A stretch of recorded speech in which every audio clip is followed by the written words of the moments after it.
And we are live again, back at it. Live show number 9, show number 16. Yes, sir. Jira and Nuzzy podcast coming at you. Live again on Facebook. We will have the show on YouTube as well. Excited to be here once again. Pat and Seb. Yes, sir. Yeah, it's good to be back. Thanks, guys, for tuning in. Definitely want to get into some of the stuff we got coming up, as we've been saying all week. We've been saying all month. We got the helmet giveaway coming up. They look just like this. Very excited. Very free signed mini helmet by a player, a mystery player. We've got all kinds. My collection is growing by the second. To the chagrin of my wife a little bit, so I apologize for that. But anyway, yeah. So we got that coming up. All you have to do, some people already have done it, is all you have to do is share our page. You're going to go to the Jira and Nuzzy podcast. If you haven't liked it already, please go and do so. And then you go to the top right, and you'll see those 3 little dots. You click that, and click the share button. And you can type anything you want. If you want to say, go follow these guys, you don't have to type anything. As long as you share the page on your page, we will get the notification, and you will be entered into that giveaway. Yeah, absolutely. Definitely a very cool mini helmet. A player that's in the NFL right now, and I would say he's in the prime of his career. I think so. I think, and we talked about, we gave those 2 clues. The first clue was that he was played offense. I know that was a pretty broad clue, but can't give too much away. And then the next one was that he's played with a Super Bowl winning quarterback. So he has played with a Super Bowl winning quarterback. He's from California. Oh, okay, there you go. He's from big state. Yeah, it's a big state. A lot of guys come from Cali, so he's from the state of California. So that's a good clue, Pat. So there you go, another clue for you. And we'll find out just in 13 short days who that helmet is, and we'll be giving that away. Also, we want to talk about the top 20 draft predictions that you guys will have. So we want you to go 1 through 20.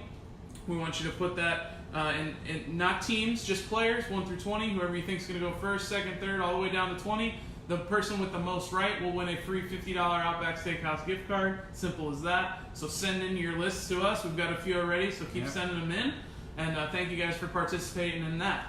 So we want to jump in right now. We were talking about what we were going to do on this show. The draft is 13 days away, which we've been covering a lot, and we're very excited for that. And we have top 25 players that's on Pat's big board here. So I think we're going to start from 25, maybe go up to 1. We'll jump in it real quick. So your number 25 overall prospect right now you have is Mr. Noah Fant from tight end from Iowa. Yeah. So give us a little bit about him. Yeah, and Iowa quickly becoming tight end U. Yes. Obviously with George Kittle coming in a couple of years ago and having the success he has had with the 49ers in year number 2. He broke some records already. He kind of, just real quick on Kittle, he kind of didn't, he's a 5th round pick and he didn't really get drafted maybe as high as he should have because he played with a subpar quarterback. CJ Beathard couldn't get in the ball. And that's kind of the same case with the Iowa tight ends coming out this year. The quarterback play kind of inconsistent in Iowa. But Noah Fant, 6'4", 242, very polished route runner. He's got good hands. Kind of a touchdown machine over in Iowa. 11 touchdowns last year, 7 touchdowns this year, so 18 touchdowns over the last 2 years. Very impressive feat for a tight end. Definitely a red zone type target for somebody. Let's go on to the next guy, a guy that my buddy Ricky was talking about yesterday, and he had a question of it. He'll be in here soon for it. Glenn, how you doing, bud? Welcome to the show. Is Rashawn Gary, the defensive end out of Michigan? You have him at number 24. Yeah, a lot of people probably saying, wow, you have him really low because he's high as top 5 on some people's board. I'm not that big on him. He'll definitely go higher than I have him, even though he is moving a little bit lower on the draft boards. But he's kind of a guy that hasn't lived up to the hype. He was a number 1 rated high school football player coming out of New Jersey.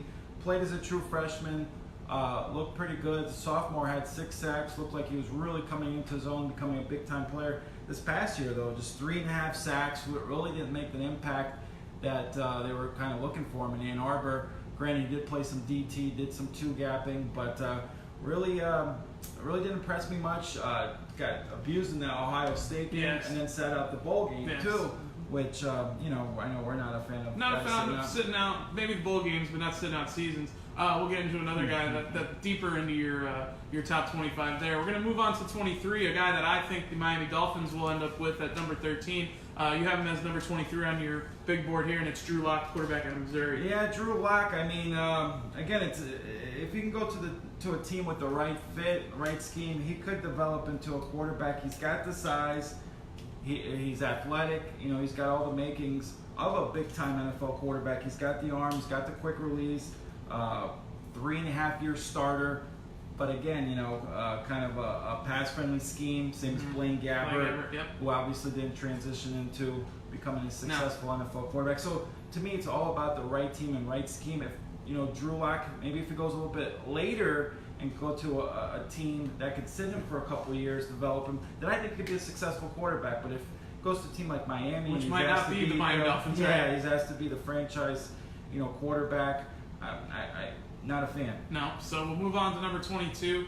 As a safety out of Delaware that's been getting a lot more attention lately, it seems, than he has a couple weeks ago, is Nasir Adderley, the safety out of Delaware. So you know, when these lists kind of come out right before the combine and stuff, there's some guys that pop up on there, and you know, I'm not very familiar with, because quite honestly, I didn't watch any Delaware games. Yeah, who has? But then you go back and you study film, and you watch this guy Nasir Adderley, and you can see why he's rated so highly. I mean, ball hawking safety, 9 interceptions the last 2 years, just great range. He's a true center fielder back there in the secondary. Great ball instincts, really, really impressive. He's a 4-year starter. He could probably even play corner. He's got the speed to play corner and the hips that can translate into being a corner. He's going to be a first-round pick. Probably Joe Flacco, I'm guessing, is probably the last Delaware guy. I think in the first round, and he's probably the only guy that watched or even knew who Nasir Adderley was before this draft. Gurus are breaking this guy down. So he's one of those guys.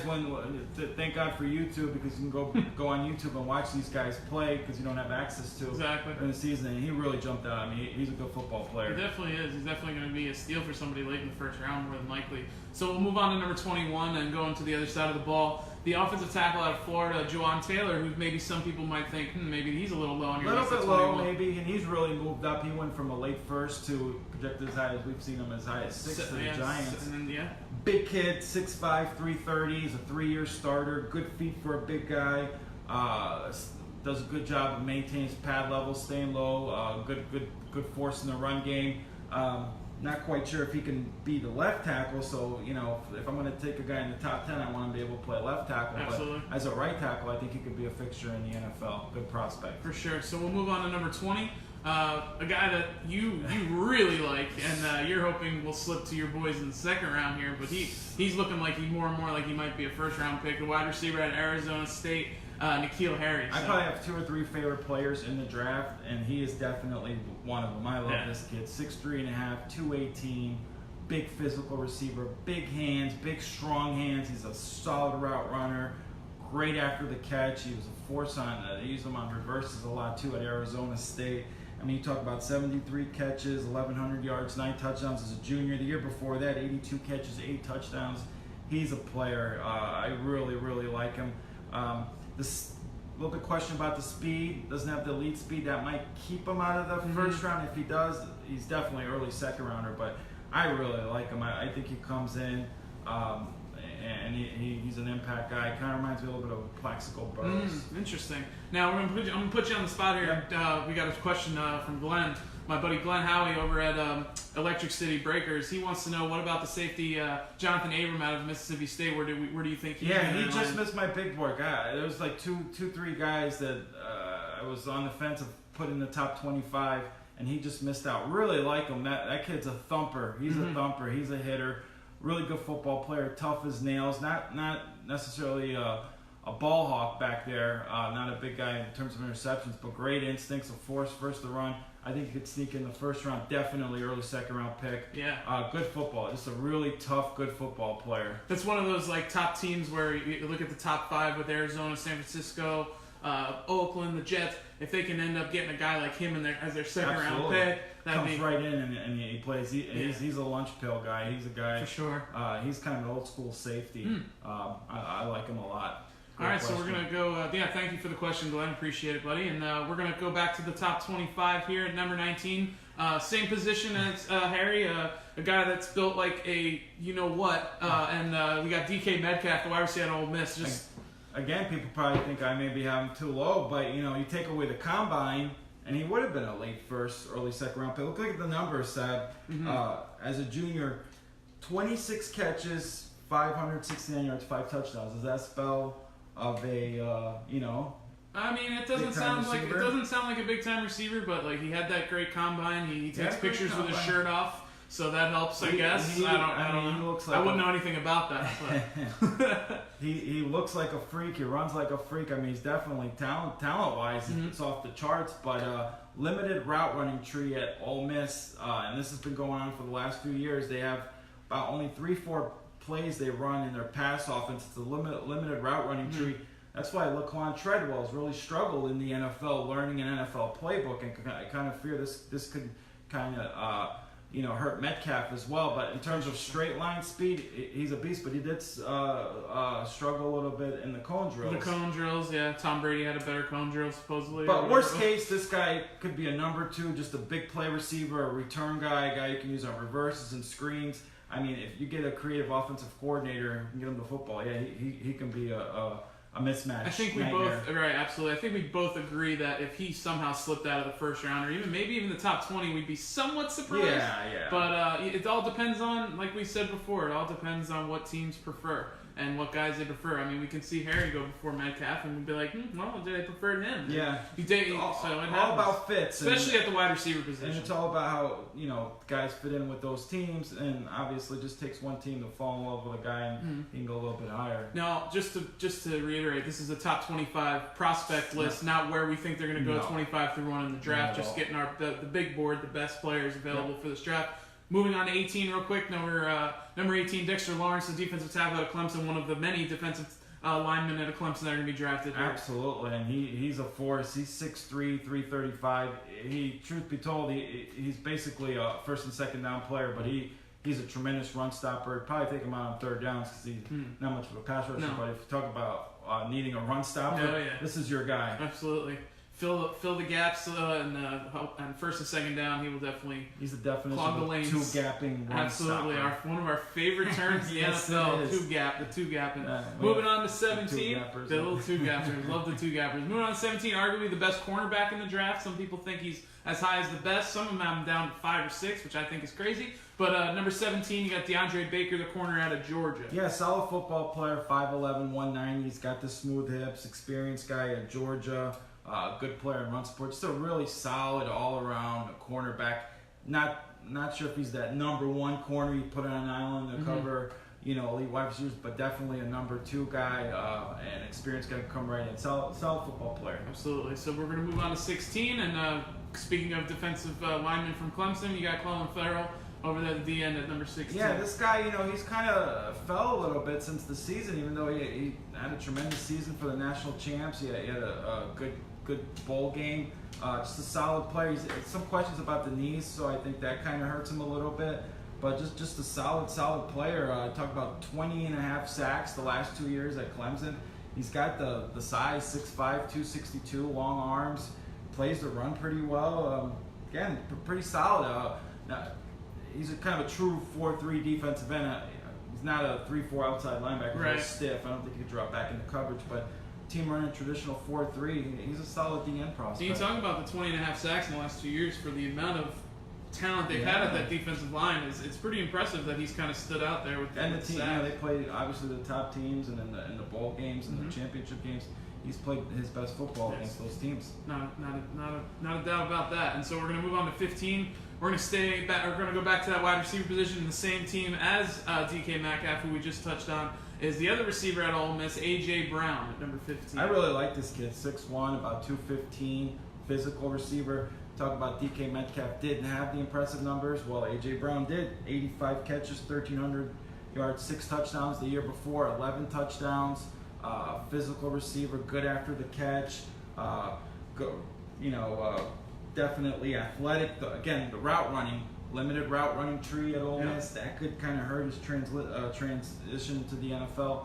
But I like him. I think he's a good football player. I think he comes right in and he can make an impact. So I think he more NFL ready than Metcalf. It's funny, you got Metcalf who's got the look, and you got AJ Brown who's got the not so much the look, but he's got the production. Yeah. And so we'll move on to 14, who we both think is going to be the number 1 pick in this draft. We don't think I think we both would agree that if Cliff Kingsbury wasn't picking number 1, he would be number 1. And we're of course talking about the quarterback out of Oklahoma, Mr. Kyler Murray. Yeah, and I struggled with this one. I was kind of all over the place. I was thinking about having in the 20s, and I said maybe top 10, but this is kind of where I have my. I mean, I think he could be a Russell Wilson type NFL quarterback. Again, it comes down, does he go to the right team? Obviously, that's so important. Goes to a team like Arizona, they ask him to be a starter. Don't really have all that talent around him. I think he could struggle. Now, if he could go to Oakland and with John Gruden, and then you have Antonio Brown there, I think he could be poised for some success. Absolutely. So, I don't know. I'm just all over the place on him. Fence. He only played the 1 year of college football, or started, for that 1 year. So again, he's definitely benefited year at that. Baker Mayfield winning the Heisman last year, having the success in the NFL with the Browns.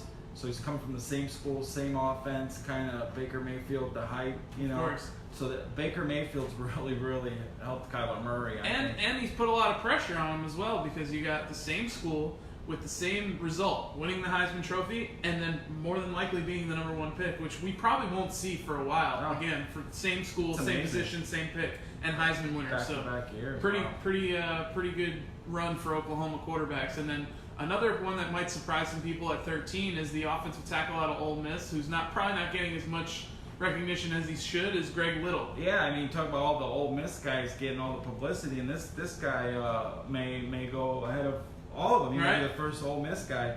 6'6", 325, long arms, good feet, anchors well versus the run, good knee bender, experienced guy. Just a solid prospect. He's going to go very high. Yeah, for sure. Definitely an anchor for somebody's offensive line in the NFL. Number 12, we get into one of our first edge guys in the top 25, and that's our boy out of Mississippi State, Montez Sweat. And this guy, you talk about guys who just look like players. He looks like a. He's got the name for it, too, for he's sure. got the great name. 11 and a half sacks at Mississippi State. Then goes to the Senior Bowl, had a great Senior Bowl, had a great week, had a great game. Then goes to the Combine, has a great Combine. So he definitely solidified his draft stock. 6'6", 255. He's got the impressive 40-time speed. Questions. Again, could he be a 3-4 outside linebacker? Could he stand up? Probably not. So he's more of a traditional 4-3 defensive end. But I think he's definitely going to be a good player. Definitely early on as a pure pass rusher. Probably a top 15 pick, and I don't think either of us would be surprised if someone falls in love with him in the top 10. It's one of the many edge guys in this draft that we will be watching on the first round Thursday night. And we'll go to the quarterback who we both probably think is the best quarterback in this draft from the talent perspective, and that's Dwayne Haskins out of Ohio State. Yeah, I mean, numbers off the charts, the 50 touchdowns, 8 interceptions, Urban Meyer's offense, just a great pure pocket passing quarterback. I know he doesn't have the great 40 time, but he's not a bad athlete, I mean, a 40 time for a quarterback, as we both probably agree on, is a little miscued. It's about the movement in the pocket. It's about, can you make the throws on the run? Don't have to have the pure speed like Kyler Murray does to do that. So, and as a pure passer, he's pretty much as good as it gets. Quick delivery, quick release. He's got good size, but the negatives, only 1 year as a starter. Again, the offense is coming out of, it's a quarterback friendly offense. How does that translate to the NFL? Again, it's got to go to the right team, the right scheme. I heard his stock falling a little bit, though. I've been hearing rumblings, the Giants necessarily are not sold on him. And if the Giants don't take him at 6, he could fall. It could be one of those, during the draft when you see a guy start falling, they start putting him on camera. And, the Aaron Rodgers treatment, the Brady Quinn. He could be that guy in the green room where they're talking about where he could go, and then it's, boy, if the Dolphins end up passing on, then he could really, really fall. It'd be interesting because you think if the Giants don't take him at 6, or if the rumblings happen where they think, okay, the Giants will definitely take him, and there's that team that really wants him and really falls in love with him, trade ahead of the Giants to get him. But if that doesn't happen, like you said, and the Giants don't take him at 6, and then you have the teams like Cincinnati, who's maybe borderline needing a quarterback, and then Miami, then yeah, he could be waiting a long time, which I think we both think would probably won't happen, but it's definitely a possibility. Let me just throw this out there. Let's say he falls a little bit and he gets in the 20s. New England. Yep. Where they start make their trade up. Bill Belichick close with Urban Meyer. They spend time together in the offseason. Does Bill Belichick draft him, sit him for a year or two behind Tom? That'd be the ultimate guy you could bring to. Could be, and I think we all hope that doesn't happen because I know a lot of us are high on Dwayne Haskins and we're trying to stick with the Patriots. So moving on, we're getting into the top 10. We're gonna move along really quick here. The linebacker out of Michigan, who was one of your favorite players in the draft. I guess I have 2-3 favorite players. And Devin Bush. I love this guy. Go watch, if you're a football fan, go watch some YouTube videos of this guy. The fire and the passion this guy plays with is fun to watch. He is a football player. He's not that big. He's only about 5'10", but he's built like a tank at 225. And he punishes ball carriers. And just the passion that he plays with is fun to watch. He's all over the field. He's got the great instincts. And then you talk about 10 sacks from the inside linebacker position the last 2 years at Michigan. We know Michigan's had the top-ranked defense the last couple of years, and Bush has been the leader of that defense. I mean, just a top competitor, top instincts. He's a leader. Just love him. Just a pure football player who I really like. And I'll tell you what, I have him going right now to your Broncos at 10. The Broncos, and I wouldn't hate that. I want another guy that we're going to touch on. You'll fall in love with this guy because as a will linebacker, he's going to be a successful NFL linebacker. Really like him. If he was 2 inches taller, you talk about him being a top 5 pick. Absolutely, for sure. And then we're going to head into the number 9 pick, who my favorite corner in this draft, who I think is still going to go in the top 10, even though he's slipping like crazy. And you have him at number 9 on your big board, and that's Greedy Williams, corner at LSU. He's got the perfect name for a DB, right? That's for sure. Talented kid. I mean, he's got the length, 6'2", long arms. Definitely needs to bulk up. He's definitely on the frail side. He's only about 180 pounds. A little bit. Only a 2-year starter, but I mean, he came as a true freshman and played over in Baton Rouge. It's tough to do to get on the field as a true freshman at LSU. And, he had the comparisons to Patrick Peterson coming in as a highly rated recruit. Kind of quite hasn't lived up to it, but his best football is ahead of him. Greedy Williams is going to be a good NFL player. He sure is, for sure. And another guy I wouldn't mind the Broncos snagging at 10 with the thinness we've got at corner. Number 8, going back to that offensive tackle position out of Alabama, a guy that was rated probably the top offensive tackle right away, who's kind of flip-flopped a little bit with Taylor and other guys, is Jonah Williams. Solid football player. 3-year starter. Started at right tackle for a couple years, then moved to the left side. 6'4.5", 303. Natural bender. Really good technician. This guy doesn't have the elite, size and athleticism like a Greg Little or Jawan Taylor, but he plays with great feet, great leverage, solid versus the run, good against the pass. Like I said, he's a 3-year starter. In the run game, he really gets slow and can be dominating at times. I like him. He's a guy who comes right in. You could start him at right tackle. Could also move to the left side. Kind of a similar guy coming out to Mike McGlinchey, the 49ers drafted last year, number 9. Not elite, not an elite athlete, but a solid technician. Mike McGlinchey came in and played 16. Started 16 games at right tackle for the 49ers, and they love him. I think he's a 10-year starter in the NFL. Also kind of similar to Andrew Whitworth, too. Right, yes. And not to get off topic here, but I know some of you have your questions that you sent in to us, and a couple have hit us up. We are going to do those right after we get done with this list, and we're going to answer those right on here live for you. So just stay tuned and bear with us here. So we got number 7, the guy that's part of our little wager here, who's shooting up everybody's draft board, especially yours. The edge guy out of FSU, Mr. Brian Burns. Guy I really, really like. A guy who, again, whose best football is just way ahead of him. His ceiling is really high. Talk about a guy who's 6'5", 235. They say he's about 250 now. He's put on 15 pounds since the season ended. Reminds me of Aldon Smith. Tall, langy. Let's hope he's just on the field. On the field. Definitely on the field version of. He's a good locker room guy. 10 sacks. Just a pure pass rusher, but the closing speed that he has, really, really impressive. The way he just zeroes in on quarterbacks, just again reminds me of Aldon Smith, who I obviously watch very closely in the NFL. Brian Burns is going to be a pass rushing nightmare in the NFL. And he may fall, I think he's a top 5, top 10 talent. He may maybe fall at top 10, but someone's going to get a heck of a football player. For sure. Big Brian Burns fan. And then another guy that we're both huge fans of, too. Big Hawk. You started the list with the tight end out of Iowa of Noah Fant, and then we get all the way up to number 6 with our boy Big Hawk, T.J. Hawkinson. Yeah, tight end. And he no offense, maybe doesn't have the elite size or athleticism. Hawkinson does, 6'4", 255, very athletic, really fast. Definitely has all the traits to be successful tight end. The production's solid. Again, he shared it with Font. So, well, yeah, won't have to be sharing with most people in tight end position in the NFL. And what really impressed me, he's got good body control, hand-eye coordination. He's going to be a security blanket for some quarterback. He could be a nice fantasy rookie tight end next year for anybody who plays fantasy, which is everyone. 8 to 10 touchdowns. Oh yeah, that'll be interesting to see where he lands.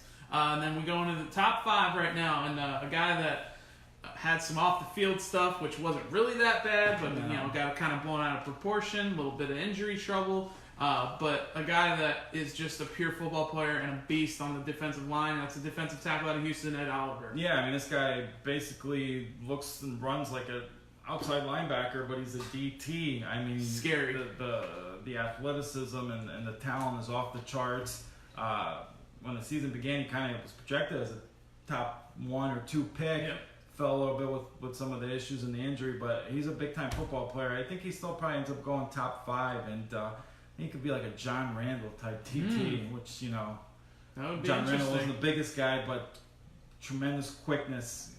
John Randall had a solid career. I think we could say so. I think so. He's If that pretty happens, good. if he ends up being like John Randall, I think he's in good shape. Another one I'm going to put you on the spot because you're killing it right now is our boy Jason who sent in a question but has another one kind of off the radar here is our boy Will Greer, who's a former Gator quarterback, went to West Virginia. He wants to know how far he's going to fall. Now I know that's out of the first round more than likely. Yeah, I mean, I definitely think day 2. Day 2 pick for sure. Day 2 pick, second, probably would say more 3rd, 4th round. We talked about New England. I mean, that would be they worked him out and Daniel Jones out yesterday or the day before. So and they Daniel have Jones some is a guy that's falling a little Yeah. bit. He was projected, talked about as being a top 15 pick, and now he's kind of falling off the boards a little bit. And Greer's kind of moved ahead of him on some list. Doesn't have the elite size, but the production's off the charts. I know he had 37 touchdowns at West Virginia. Yes. Definitely was a Heisman.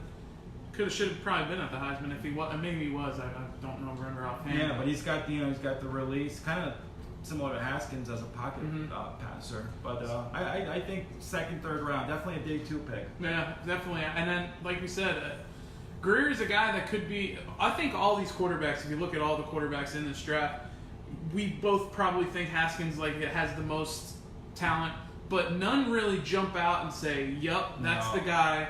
And it was kind of like last year with Baker, Allen, all those guys. But this could be our best quarterback. Could be taken in the 4th round this year, possibly. Possible. It's very possible. It's definitely there's no Cam Newton. No. There's no elite guy. But and again, just if the right team fits. So yeah, if a guy goes to a team in the 2nd round like a New England or just goes to the right team, he could sit for a year or 2. Green Bay could be looking at possibly a quarterback this year and developing him. So if he can go sit for a year or 2, but. It'll be interesting who New England takes because I do think that they are going to take a quarterback. They got pretty early. They got it, right? If not in the 1st or 2nd round. So just want to welcome some people that have been filing in. Pavel, thanks for showing up, buddy, and watching us. JJ, Jason, Ricky, and my wife just told me she loves me. I love you too, sweetie. Thank you. Thank you for coming by while you're working. Hope you're not slacking off too much at work. Got to make the bread while I'm sitting over here yakking about sports. So we're going to stick with the top 5. We're going to go back to number 4. Getting back to those edge guys out of Kentucky, the other half of our little wager at number 4 is Josh Allen. And this is an edge-heavy draft. I'll tell you what, there's so many good edge rushers in this draft. Let's talk about Josh Allen. Wasn't a highly rated guy coming out of New Jersey. Only had a couple scholarship offers. Goes to Kentucky. Really doesn't make an impact really till his junior year. He had 7 sacks. Was talked about as a 2nd-round pick coming this year. Blows up, has a 17 sacks, the 3 sacks in the bowl game against Penn State where they beat Penn State. One of probably the biggest football win for Kentucky football in a long, long time. Good character guy, 6'4", 253. He could play the edge. He could also stand up, be an outside linebacker. He could play in a 3-4 as an outside linebacker. He can even be a Sam outside linebacker in a 4-3 for a team, a team that runs a scheme like Seattle's, where you have like a Bruce Irvin that just has an attacking outside linebacker. Endless possibilities. Yeah, Josh Allen. He's a good football player. Does one thing with him that does concern me: if he doesn't beat the tackles with his speed, he does get engulfed very easily. He needs to develop some pass rush moves and get a little bit stronger, which he probably will. But he's a heck of a talent. He's a top 5 talent and player. His name will be called very early. Oh yeah, Ricky. Yes, it is very nice to wear a T-shirt. Next week we got a little. Hopefully we'll have some gear coming, and we'll be able to show those off. So for next week's show, Ricky, I know you said you had a question yesterday. I know you were talking about Rashawn Gary, where you thought he would end up. We have him all the way down at number 24 on our big board list. I know you're a Michigan guy, I do believe. We do have Devin Bush high, though. We have Devin Bush over at number 10. So Michigan will be well represented, more than likely, in the first round on Thursday's draft in 2 weeks. So we're going to stick with that linebacker, same position as Devin Bush. My favorite player on the defense. And I'm still holding out hope that he lands to Denver at 10, but it probably won't happen. Devin White, linebacker, LSU. This guy's a heck of a player. Listen to these stats. This past year, 13.5 tackles for loss, 3 sacks, 6 passes defended, 4 forced fumbles. Right? The year before, 4.5 sacks, 120 plus tackles both years at LSU. 2-year starter, quick. He's got the instincts. He's got everything you look for in a top linebacker. He is as good as it gets as an inside linebacker coming out. He's going to be a tremendous player for some team. I think you talk about hoping Denver can still get him at 10. He's going to be on some team's plane by the time Denver picks. You might be right, unfortunately. To the headquarters. He's going to be called very early. I think he could go as high. I think so. He's probably the best. To me, he's the best defender in this draft. I know it's an edge rush kind of draft for most teams, but man, he's an unbelievable talent. Yeah. And being a Gator fan, watching SEC football, watching him play us and other teams, man, he's an unbelievable talent, and he's gonna make some team very happy, probably in the top 5. Ricky, your question, I guess he said he wants to know who we think the Packers are gonna take. They are picking 12. Just to start with me, I have on my latest mock, which we will unveil our very last one on draft day that morning. Is I have him going 12, I have T.J. Hockenson going 12 to the Packers. I don't know if he will last that long at this point, but that's my pick at 12. I don't know who you're thinking. Maybe the Packers. To me, it should be an offensive weapon. All over the place, I've kind of been on the Packers because I've had them even possibly taken Farrell from Clemson. Yes. So it kind of could be best player available. They hit a home run last year on Jared Alexander, the corner from Louisville, heck of a player, and they got the cornerback from Iowa too in the second round, Josh Jackson. Will look pretty good.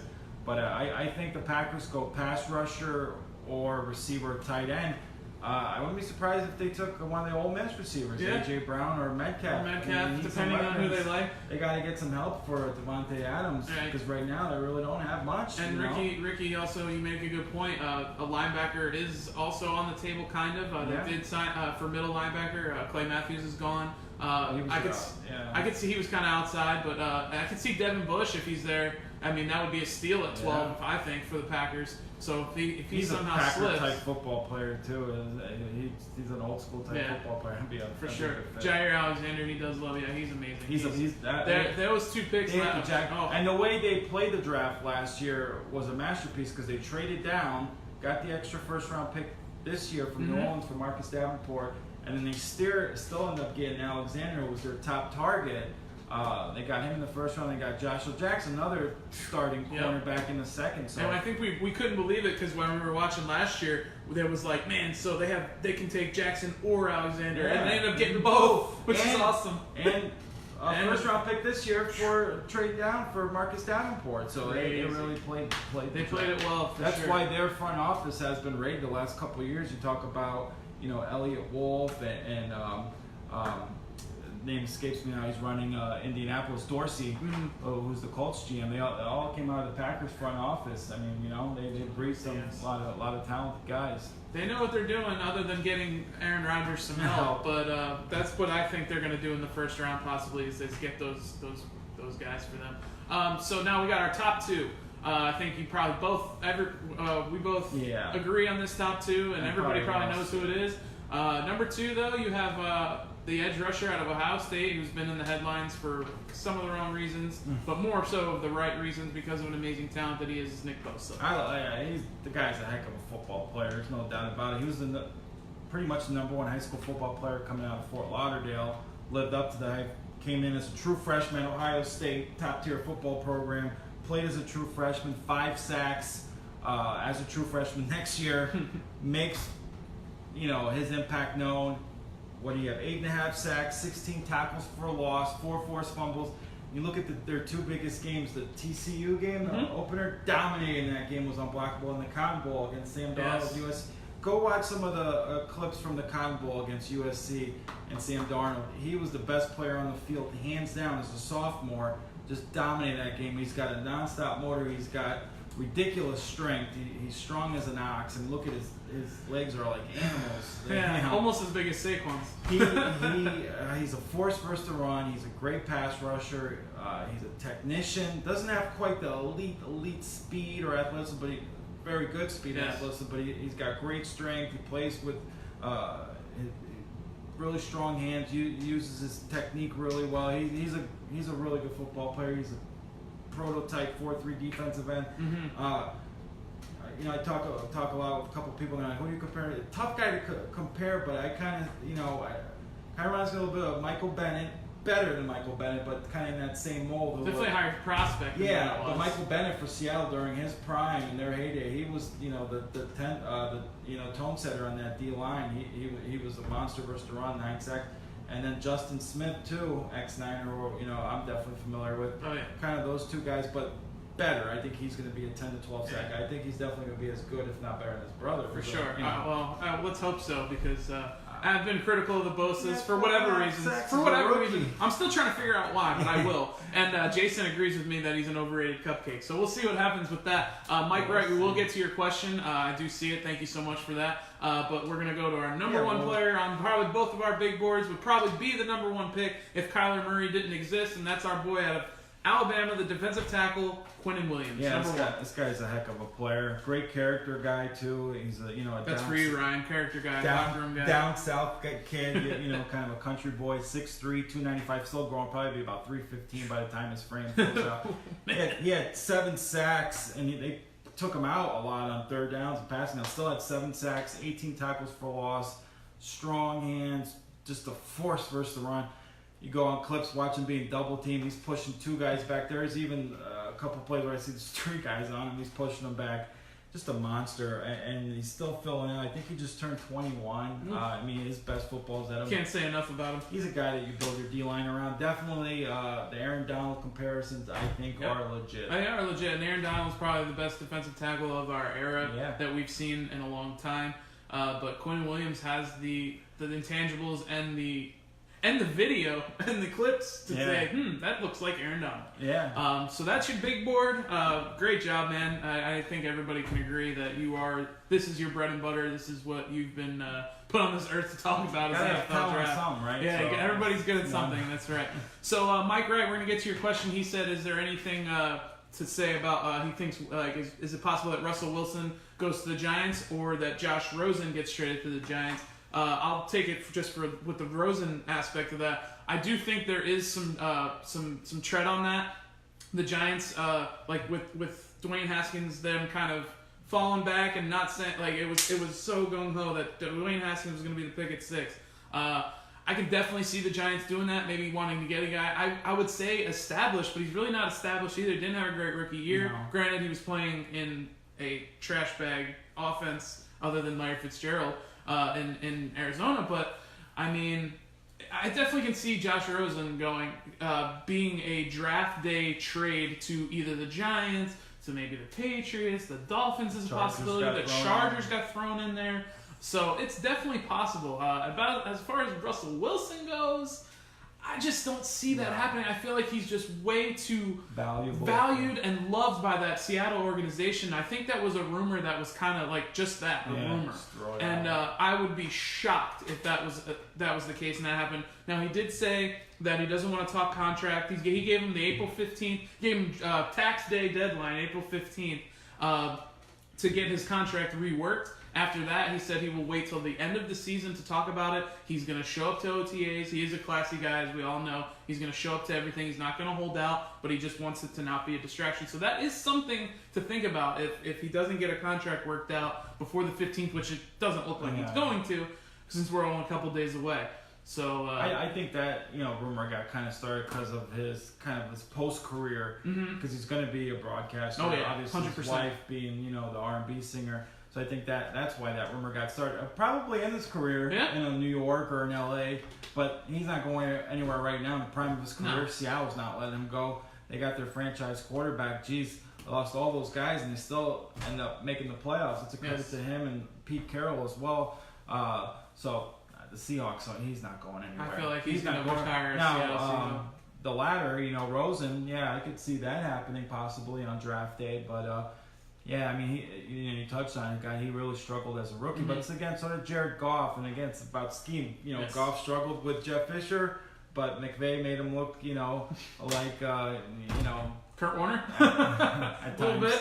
Mine's the Super Bowl. Right, exactly. And the Bears game. But, he's got to go to the right team, obviously, and the right fit for him. So, I don't know. We'll see what the Giants do, because if they do not take a quarterback at 6, then you start wondering. Maybe they're in the market for a guy with a trade, even day 2 trade possibly, because I don't think Josh Rosen's going for a first. No. So, but a second or a third with a combination, maybe like a third and a fifth, something like that. Definitely possible. So what do you guys think? Would you rather have Rosen, or would you rather take a kid in the second round? What do you think is the better? Or would you rather have Dwayne Haskins than Josh Rosen? I think that's. I think I would. But you could look at it, get a guy at 6, get your tackle at 6, and then maybe get a receiver at 17, and then take a quarterback in the second. Exactly.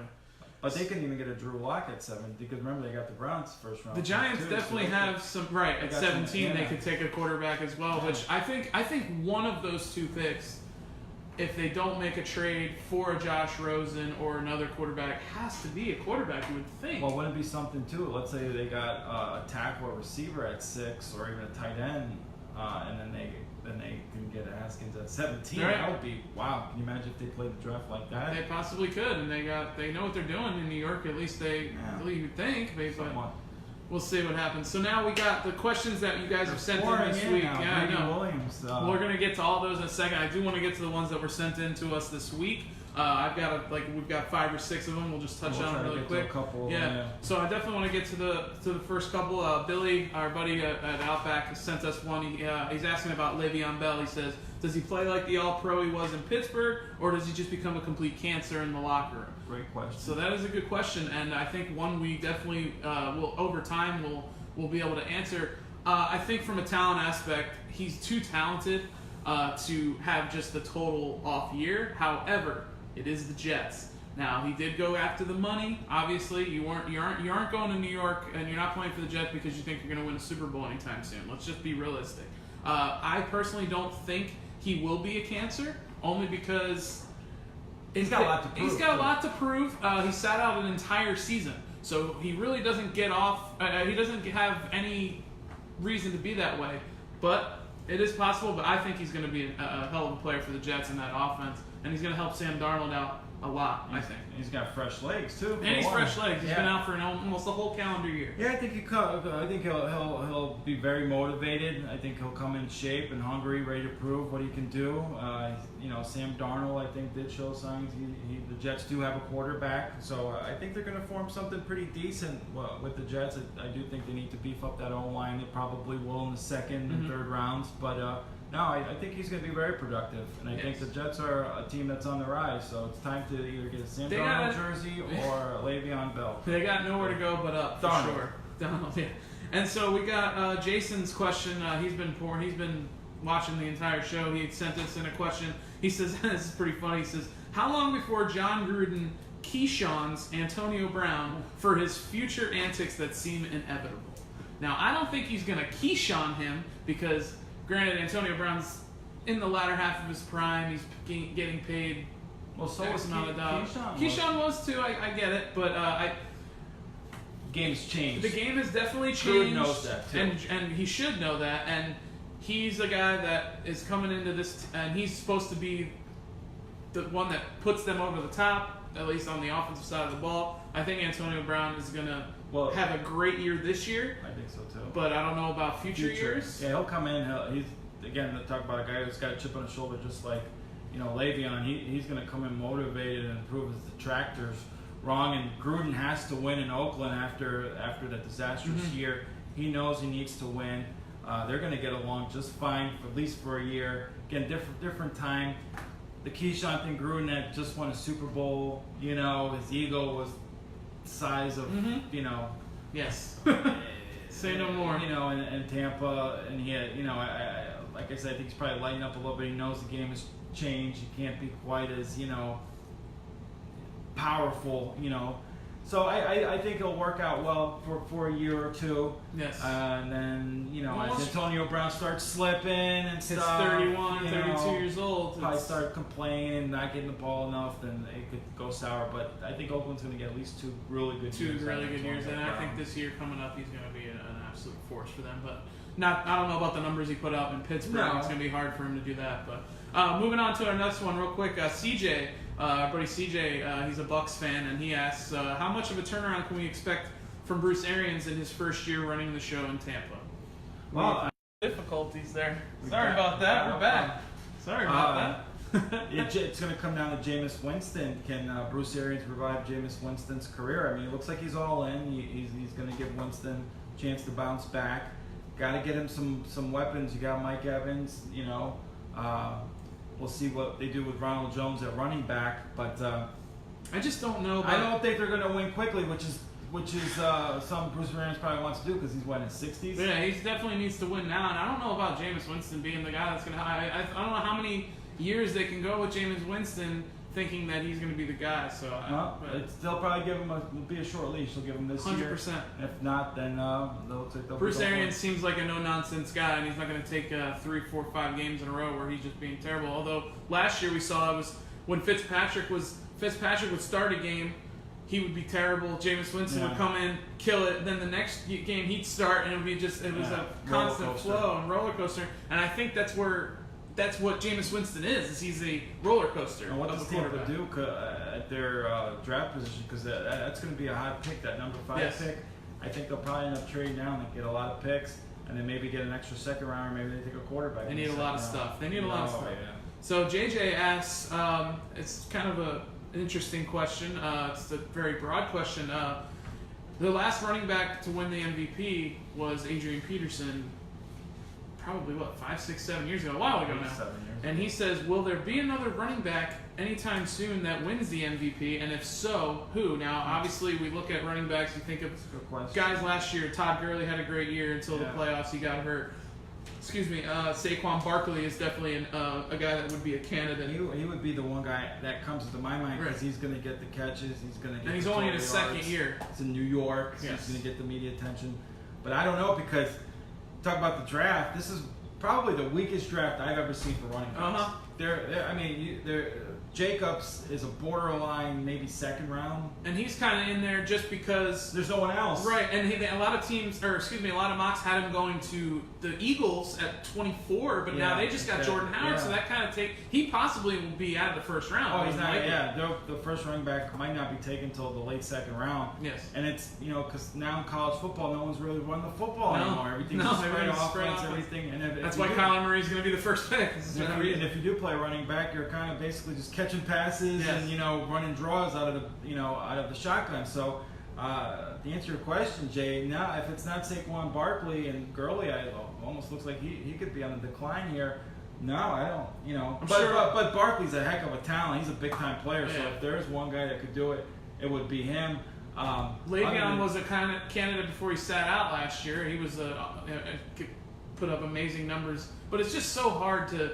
When a quarterback, like you had Patty Mahomes last year, just put up those crazy numbers. And there's always a quarterback that just puts up crazy numbers every year. It's hard when you're in the quarterback position to even even remotely think about a running back being the MVP. It won't be Leonard Fournette. It will not be Leonard Fournette, that's for sure. But I think we definitely agree that it's definitely Saquon Barkley or bust as far as that question goes. Yes. And then I got one more. I know you got a few. Bobbert, my brother-in-law Bobbert asks, and he's a big Browns fan. He's obviously super excited, as most Browns fans should be. He wants to know who will be the forgotten man in that offense this season with all those mouths to feed. Now, I want to take this real quick because I think everyone's going to be surprised at what I say here. And I'm going to say, at least for the first half of the year, maybe the first couple games, I'm going to say it's Odell. Here's why. Last year, Baker Mayfield, yes, he's a rookie, okay? And him and Jarvis Landry have a great relationship, okay? And obviously, Jarvis Landry and Odell Beckham have a great relationship, being buddies, played in high school together, played against each other in high school, and then played with each other at LSU. You have David Njoku, who's going to have a bounce back year. He's my comeback player everything this year. I think he's going to be an absolute monster. He was a hot pick last year in the middle rounds, but I can see him being maybe a 3rd, 4th, 5th tight end pick this year in fantasy. So I think just because of the familiarity in the offense, and Baker is still a young guy, he's on the same page with Jarvis, at least from that first year. He's on the same page with Njoku a little bit. So I think in the first couple weeks, we might see Odell get off to a slow start just because it's hard to get a receiver acclimated right away. Yeah, you can practice all you want, but when game situations come down, and I can see even Antonio Brown maybe being that way in Oakland for the first couple weeks before he takes off. But to me, it's Odell the first couple weeks, but I think after a while it's going to be Landry, and I think that's where you talk about the locker room aspect, and the egos. Is like, can they be okay with this rockiness of getting the ball to everybody? So that's just my take on it. Well, too, and just one thing to remember, Freddie Kitchens runs the offense in Cleveland. He's the head coach. He's also the play caller. Freddie Kitchens came under Bruce Arians. He was with him in Arizona. That's his mentor. It's the same offense. Very complicated offense, especially for receivers. I remember Larry Fitzgerald said, "Oh, we're down."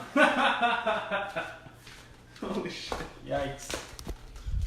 All good. Blooper reel. Blooper reel coming on deck. Do it live. This is what happens on live television. Live this is what happens. This kind of stuff. You can't get this anywhere else, all right? Live TV. But we still go strong. We're going to finish it. It ain't no big deal. So going back where I was going with that, Bruce Arians' complicated offense, especially for receivers. Remember Larry Fitzgerald said it took him 3 years to learn that offense, and Michael Floyd really struggled learning that offense. So Beckham coming in, it could take him a couple weeks, maybe a month or two to get acclimated. But once he does, I think he'll be just fine. Yes. And, they got a heck of a duo there, and then obviously, Njoku and then Chubb. Oh, yeah. Fun time to be a Browns fan. And that will not be cut out of this video, by the way. We're keeping that because that was pretty cool, and that's something we can look back on in blooper reels. So that won't be cut out. You'll see that on YouTube. You'll see that on Facebook. We're leaving it. And I know you have. I can't wait either. So you got a couple more, or you just want to go into just real quick? We'll save some questions for the next show too. We definitely have more than I thought we were going to get. I know my buddy Peter up in New Jersey talk about the Niners. What I think they'll do in the draft. If they do keep the number 2 pick, which I think is probably likely, they take Bosa. They still need another edge rusher. Get him and D4 on opposite sides, Buckner in the middle. I think Daniel Jeremiah from the NFL Network said it best, though. The 49ers have the best pick in the draft. Here's why.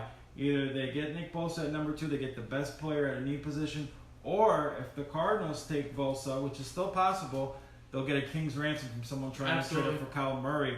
So I thought that was very well put. I think the 49ers do have the best pick in the draft, so they either get Bosa at 2, or they can move down and get a ton of picks, and then they could still take an edge guy in the first, and then definitely think second round they're going to go receiver.